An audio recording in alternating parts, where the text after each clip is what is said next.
I'll go, oh yeah, I'm an eternal being. I'm sweating the small stuff, and it's a waste of time, you know, right? I mean, anyone want to have a debate whether we're eternal beings or not? I mean, passing through here on Earth, we're formulated physical organisms, but it's not us. Because if you were gone, this body would be laying on the ground. It would be a log. It would be a piece of dead wood. You are the animator.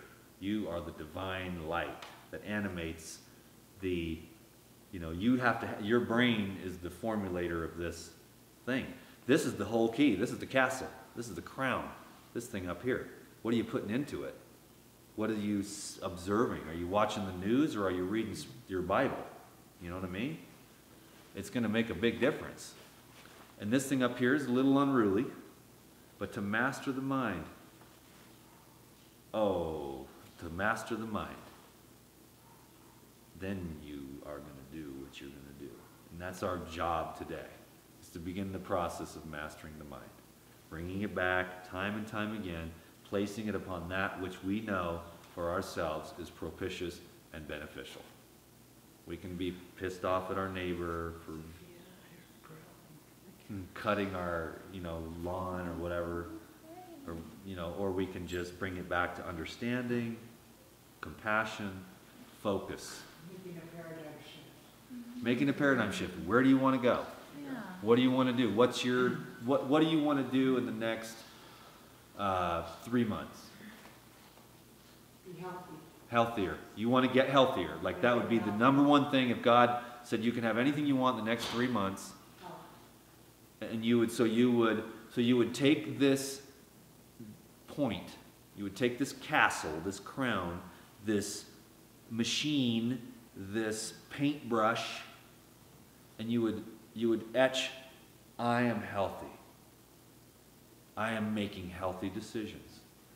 Is this, pizza healthy? Or should I go to the raw food restaurant, order a juice and a salad? You're using this thing, and pizza, bogged down, a little bit slow, raw foods. You're just using that thing you're directing it. You're going, should I read this Playboy? Or should I go and pick up a book about meditation? Or should I go and watch like a movie? Or can I go home and read a book on the benefits of juice fasting? I mean, for you, means that you know now what your intention is. You use this thing right here, and you go, if I want to get healthier, it'd be better if I didn't go to the movie and went home and read the green juice book. Which might not always be true. It might be better, man, my head is tired, I'm reading too much. I need to go watch a movie and zone out. You have to make that decision, but you have to be very conscious when you say to yourself, I want to get healthy, that's my intention, that's my goal. In this moment, what would get me closer to that? I'm constantly researching and have been on this path for quite a while, looking for answers through food, because I knew that I am a Christian, and I knew that God gave us this earth, and He gave it to us in purity, and He gave it to us to love. And things happen through time and history, and it has changed our foods. But if you go back to the basic and looking, like, for instance, I'm a missionary in Africa. When I was in Africa, I had an apple, and when you cut open the apple, it was translucent. And Pure. And everywhere I went, I could pick from the mango tree or from that bush or, wherever I went. I lost 48 pounds in 6 weeks. I knew it's always been about healthy eating, healthy food. I personally feel better when I juice, when I do my green smoothies. I started doing my green smoothies because somebody bought me a bullet, and that's what I have. I do have a small juicer now, but I feel so much better with less food, cooked food in my body. I feel more energy, I have much more clarity. My spirit is more connected with my Savior. I'm able to listen closer. I'm able to help more people. I'm able to move in a that empowers not only my physicality, my inner spirit, my inner man, and my life affects a lot of people. If we stop and we think how many people our life truly affects, how many will it affect later on down the road? Everybody. You know, what I do is important to me. I want to go and retire or live in Africa for 6 to 8 months out of the year, continue my projects over there. And I know that I need to be healthy. You know, I need to feel healthy. I need to have that energy to do what it is that I want to do. You know, for example, today, when I was having, you know, behind everybody else, and thank you everybody for being here. I really thank you. She had it in her hand. I said, you can do this one? And she had it in her hand. I do that for other people all the time. So for it to be done to me was overwhelming, beautiful. I know it was heaven sent. I know that I'm supposed to be here. I know that this is part of my journey. It's now part of my book. Talk to you about that. And I'm grateful. So for me, the things that everybody has shared with me and the perspective on the way that you look at things, the way everybody feels about food and the way that they look at their lives and being easier on yourself, and sometimes you need to be a little hard. For me, at the beginning, I had to be focused, like you said. And then as I went through it, I had to be a little bit easier on myself, so I kind of had to go back and forth. But I feel so much better with less food in my body. And the doctor, I don't know if anybody knows about that book, The Doctors Don't Lie. But anyways, Wallach is the man. okay, told me, you're still not eating enough calories. And I said, but I feel good. He goes, well, you're losing weight. As long as you're losing weight, let's go ahead and continue doing what you're doing.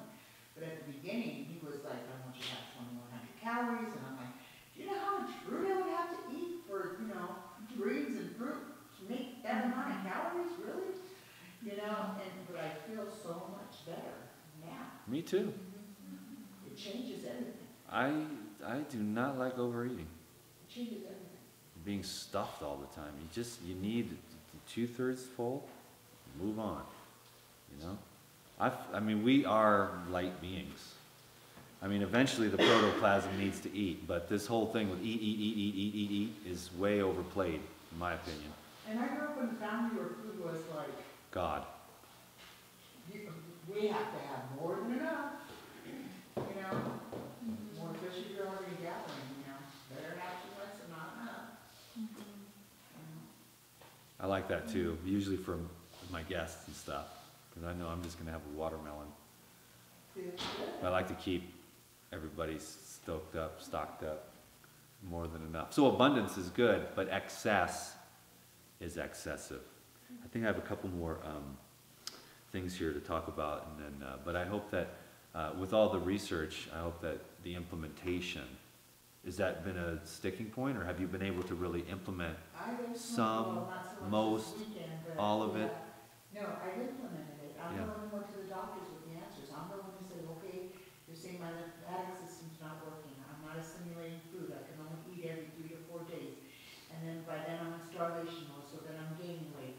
And it looks like I'm running around and eating bonbons, and I was immobile, and I'm not able to move for days at a time on my bed. And I had enough. And if you can't give me the answers, I'm going to start researching the answers. So I started going to doctors with, good old Google. I started going to doctors with the answers, you know, the probiotics and the enzymes and everything. I need help, and you need to help me, so. I mean, we're our own best doctor. Really, the answers are inside of us. We know what we need to do. We ain't dumb. We just wondering why we're not doing it. And I think we're lacking the self-love. We don't understand that you actually will get there. They said I had a tumor. My last cancer, they said I had a tumor. It's not moving, it's not doing anything. I told the doctor that tumor's going to go away. It's already gone. I said, watch. I said, watch. Dissolve it away. It's gone. Food, thoughts, emotions, My love. first cancer doctor, well, thank God, he was a Christian, and he came over to me and he said, do you believe that you can heal? I said, well, by stripes I'm not healed.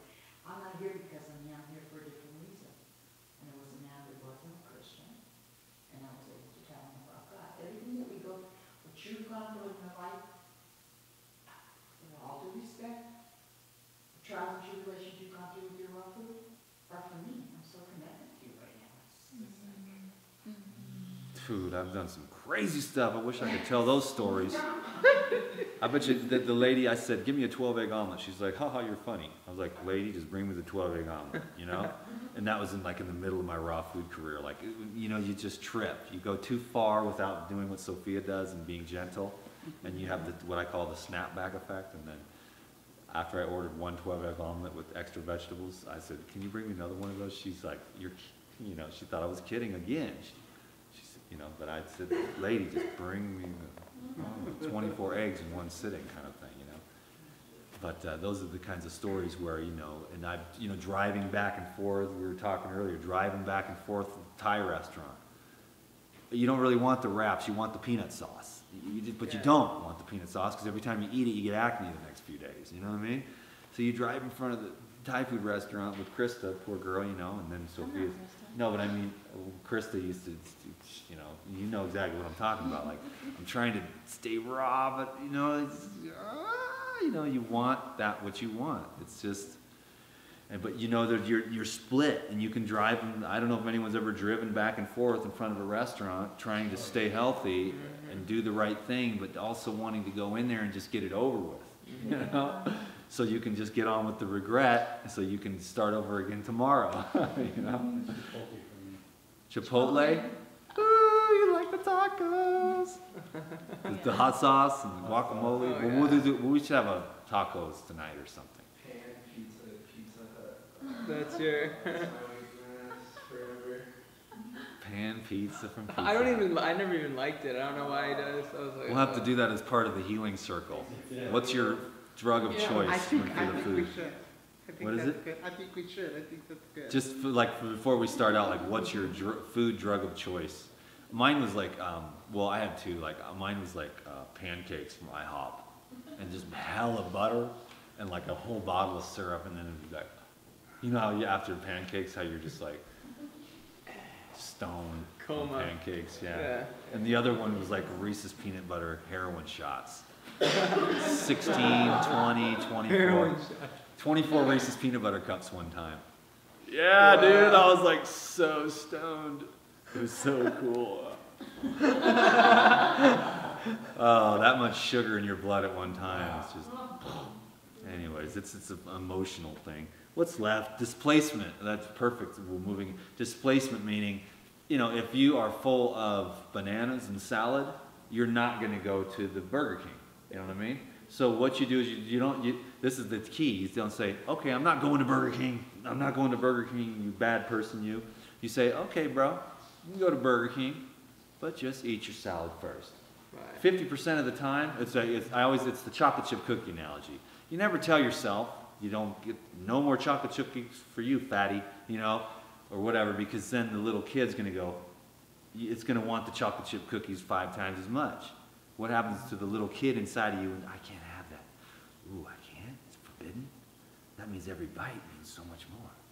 You know, so you say, okay, little kid inside, you can have your chocolate chip cookies, but first, you gotta Have a eat. chocolate smoothie. Yeah, have a chocolate smoothie with bananas and carob. And the 50% of the time, you're like, oh, okay, all I really needed to do was take the edge off. The other 50% of the time, it's some kind of emotional thing. Grandpa took me out for chocolate chip cookies every Sunday, and now he's gone. I gotta go there, you know, get my cookie on. Get my So, you know, it's just a displacement. And that's what I've done over the years. Okay, I'm going to have me some gnarly raw food grub, and then I'm going to, if I need to go over and get whatever, the pancakes, then I'll go do that. But it became to the point where you get so skilled, you know what you need, you displace it, you don't have any room left. There's no room for pancakes. You know what I mean? You're full of for me, it was for years, it was these nut patés. Of course, now I know why I got the mucoid plaquing, but I would eat big giant bowls of nut pate that were unsoaked nuts. And that's a bad idea. Because now you soak them and culturize them and then make the patés, and then I'd have these huge veggie trays and nut patés, and I would dip while I was watching Dr. Hawkins or movies.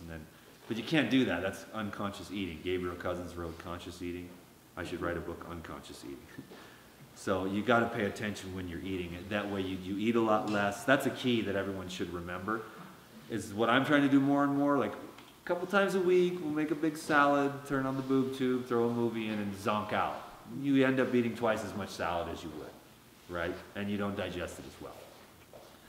Then there's another thing too where it's like, you know, you make it a religious ceremony. You actually sit like you two, you go home and you make the salad and you light a candle and you actually sit there and eat. Whoa, really? Like the Essenes would do that. They would pray before, sing, they would bathe, then they would sit silently and eat and focus and breathe deeply while they ate. So it was a prayer, it was a religious ceremony. So anybody out there in YouTube Village watching this can learn from that. We can all learn from that. That'd be like one of the #1 things we could actually do to lose weight, is to actually literally be there appreciating every bite of healthy food. Because when we're in awareness, like if we're like awareness eating like Oreos, we're gonna be like, okay, you know, or that thing with Matt Kahn, I'm doing the most loving, this is the most loving thing I can do for my body while you're eating the cookies. And pretty soon your mind is gonna go, this is not the most healthy thing you can do, and you're gonna put the cookies down. You can't really hurt yourself aware. You have to kind of go unaware. You go unaware, you go to the cupboard, you get out the box of cookies, you're like not there, and you're eating the cookies, and then you wake up and you go, oh shit, what did I just do? Now that one I needed to do the S word because that was the only thing that was appropriate. I could have said crap, but it wouldn't have been right. You say that to yourself, what did I do? What did I just do? And you wake up. You wake up after there's like a couple of crumbs left. And you're like, how did I do that? I was just going to have one. You know? And you totally went unconscious. And you totally went to sleep. You know? So now it's awake. That's the key to the whole thing. If you came here just to this class and you're watching this YouTube video, you never need to learn anything from me anymore. Stay awake. That is the key. You want to get that? Okay, Sophia will get it. I started pouring them in these beautiful big margarita glasses, you know, or these really pretty glasses, not just drinking it out of a cup or out of the usual. The smoothies. Yeah. Making it more Making it ceremonial. pretty, and then I put like a piece of mint in it on a plate, and on a placemat, and light a candle, and this is my meal, and I'm gonna sit down and I'm gonna enjoy it like.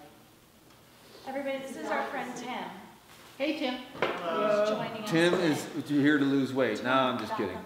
Sure, yeah. Tim is just into self-improvement as well. So we thought we'd invite him out for the last part of the salad. We didn't get to the healing circle yet, but I think I have one last thing, and that's the processed food addiction. That's a big one. This is like the little rat in the laboratory. It can go to the cocaine or it can go to the processed food. Guess where it goes? Over to the processed food, because those dudes know what they're doing when those scientists are designing that stuff. That's why, like, I'll go out to dinner with Sophia and I'll be like, please bring me organic greens.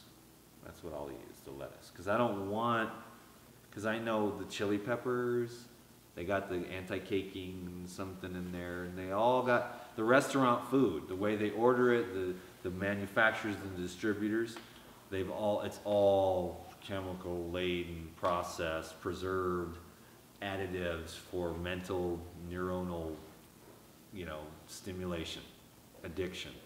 So they want you coming back to their restaurant. And the food manufacturers want the restaurant food to be selling, so it's all a big thing that comes from up here, and they pay many, many millions and billions of dollars to find out what makes the dance of the neurons the most important. They put the things in there that make your neurons go yippee yahoo. We all know what MSG, but that's just the icing on the cake. And then when you get to things like Doritos and stuff like that, it's over. You're done for. No one's going to eat just one of those because your brain lights up like a firecracker. But you know what happens? Those neurons go dead. This is the biggest, hugest thing. Is that yesterday, and this is how it is, even with the healthy spices and stuff, just herbs. That's why going on a fast, or just eating watermelon for a little while, or just drinking juices that have nothing in it, your brain it's like you eat with the spices and everything, and it lights everything up. And then it lasts for a little while you're eating, but then there's the come down. So it's always it's the up and the down. It's the expansion and the contraction. So it's the stimulation and then the enervation. See, so you have to get used to it if you're going to do like fancy raw foods or anything. That's why I say fruits and vegetables, plain. Really learn to love celery, stuck into some banana mash. Why? Because it's like this. And then you go out to exercise and you're like this.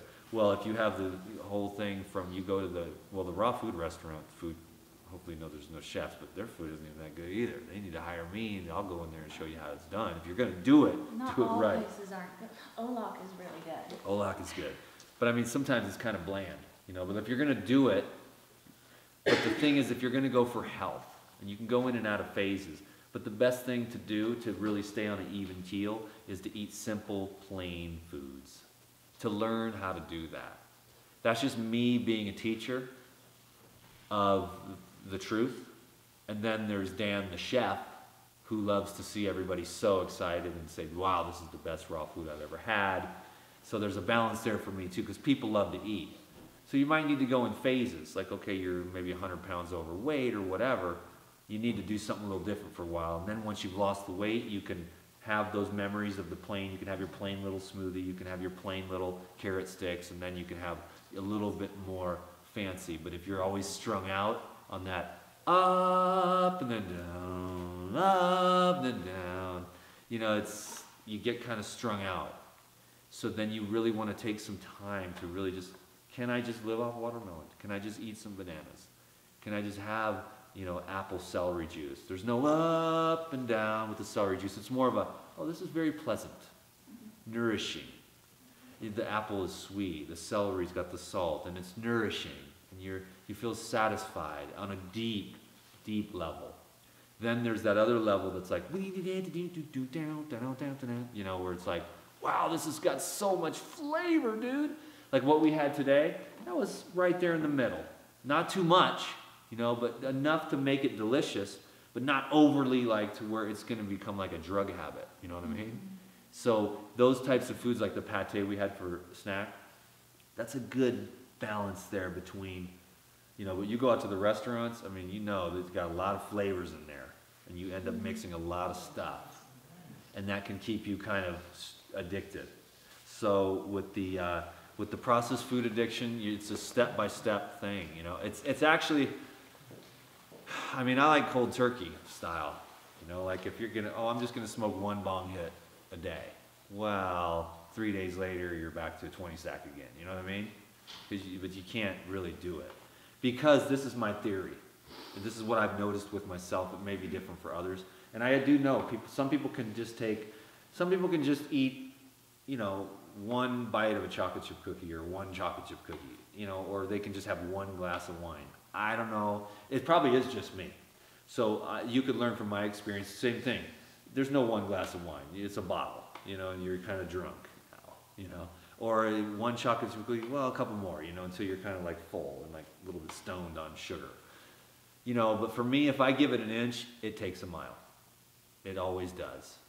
For me. Other people have more self-control or whatever, but I have to be pretty much vigilant on top of the senses. Yes, sir. You don't drink or smoke anymore? I have been sober for a little over 5 years, 100%. Yeah. Yeah, after a lifetime of chronic, hardcore drug abuse from a very young age. Right. So people can regenerate, and there is hope for drug addiction. And if I can do it with all the drugs, then any one of us can do it with the food. We can all do it. We can retrain our brain, and we can really appreciate the simple little things like a good, healthy day. Like a day where you're balanced, where your energy is balanced, your mind is clear. This is not about money. It's not about do people like you. It's like, how do you feel inside? Are you calm and balanced energy? Not hyper manic. I know about all that. Low down, bogged down, hung over from food, hung over from, up. It's just a nice, mellow day where you can just take a walk, get a little work done, make a phone consult, answer a few emails. Just a nice, balanced life where it's actually where you're just, it's not too much of one thing. Time spent on your relationship, time spent on yourself, time spent with your spiritual work, time spent in study. A nice, balanced, wholesome, peaceful life. You know what I mean? Wholeness, purity, contentment. those are the treasures, you know? Not fame and money and all that. You know, I mean, anyways, this whole thing, it could have went many different ways. But I went down the road of knowledge of contentment and peace. And I think anyone who sees, like Brian can see me after all these years, you can't fake it for this long. And you can't fake that evolution that's taken place. And I'm not going to stop helping for more contentment, because how can I teach that to you and share that with you if I don't have it myself? At least commitment. I don't have to be peaceful and content all the time, but I do have to be 100% committed to that virtue. So that is the essence of the Life Regenerator teachings as this video ends, because we're running out of battery, is that alignment with virtues, like Sophia, patience, gentleness, that's a virtue. There's also persistence. There's also discipline, austerity. There's different virtues to align yourself with at different times. Peace and love and contentment, you know, clarity, just the virtues that are fields of energy, of power within the ultimate field of energy, but that help you to calibrate your life. They give you the stepping stones and the direction. Because if you don't have a compass and you're not headed true north,